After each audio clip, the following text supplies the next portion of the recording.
So, I'm a music producer residing in LA. I moved here 5 years ago from New York to pursue music full-time. It's had its ups and downs, and I've made productions for different singers, rappers. I've made my own music. Played a lot of different genres over the last few years.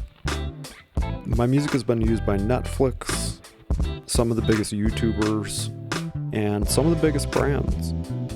I play multiple instruments and I run a studio out of my house.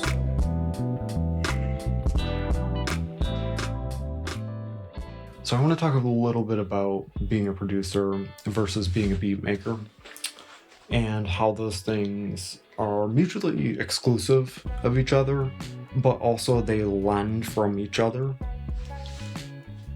Once I make a song, like the artist also has to do their part, and like everybody has their roles in the process. I've kind of like learned that a vocal can really make or break the digestibility of how a track feels. If you're going against the grain, it's harder to digest. If the vocal is sitting on the track right, it's easier to digest. So you got to consider all those things when you're trying to produce a track. So when I'm making a beat, I'm thinking of the artist and how to represent them. I'm trying not to be selfish. I'm trying to build a world in which they only exist. I'm not representing my solo career. Not trying to be the figurehead of the song, they are. So you kind of have to just set your own preferences aside and think about the right aesthetics. Aesthetics come up a lot when you're talking about vocal production and, music production in general, because you want those aesthetics to fit the artist. If you're producing an artist, use elements that you wouldn't normally use in your own production. Challenge yourself to be different than what you would normally be. You want to paint a picture for that artist that's exclusive to only their world. Because if you start using your own solo production sounds, everything just kind of starts to sound the same, and you're not setting a precedent for kind of a aesthetic. You definitely want to maintain some sort of difference when it comes to producing for yourself versus producing for other artists. So I kind of separate those two things. I try not to do something that I would do on one of my songs on another artist's song.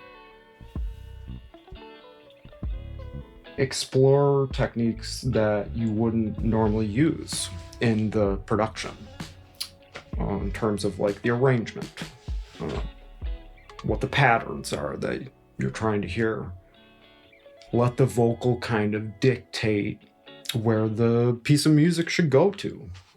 Don't just put the vocal over it, listen to the track, unless it fits, then you don't want to change it, and it works in that case. But sometimes you got to change the piece of music, and the track isn't done after you put the vocal on it all the time. Sometimes you have to rearrange a song or add some melisma in the vocals or some background vocals to fill space up, or ad-libs, or don't just think of it as one size fits all. Every song is different. You have to set a precedent for every single song, because you want them each to kind of have their own voice and stand out and be them kind of its own thing. The song isn't done till it's on streaming platforms. So you really have to audit the song before you put it up there. Take it to the finish line, listen to the levels, make sure the vocal sits on top of the track nicely, make sure the snare drum isn't getting in the way of the frequencies of the vocals. Everything should have its own space in the mix. If the vocal's really bright, well, maybe darken the track.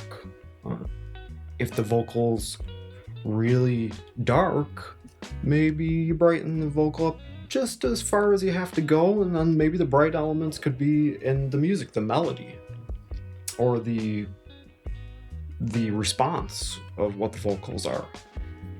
Every situation is different, every song is different. All these like kind of tips on YouTube, yeah, I mean, take them, learn them, but every song is different, so it's going to require different mixing, it's going to require different arranging skills, it's going to require different textures and instruments and things. Does the vocal glide effortlessly over the music? Is it easy to digest? That's the thing that you got to ask yourself. There's a such thing as too much. Next time you're making a production, make space. It's not about you. It's about fulfilling what the artist wants on the track. It's about the people listening, because once the song's out, it's done. You can't change anything. It's the people's song after that. It's not yours. You put it out in the world. So think of that next time. There's my tips for the day. Hope it works for you. You got to save yourself.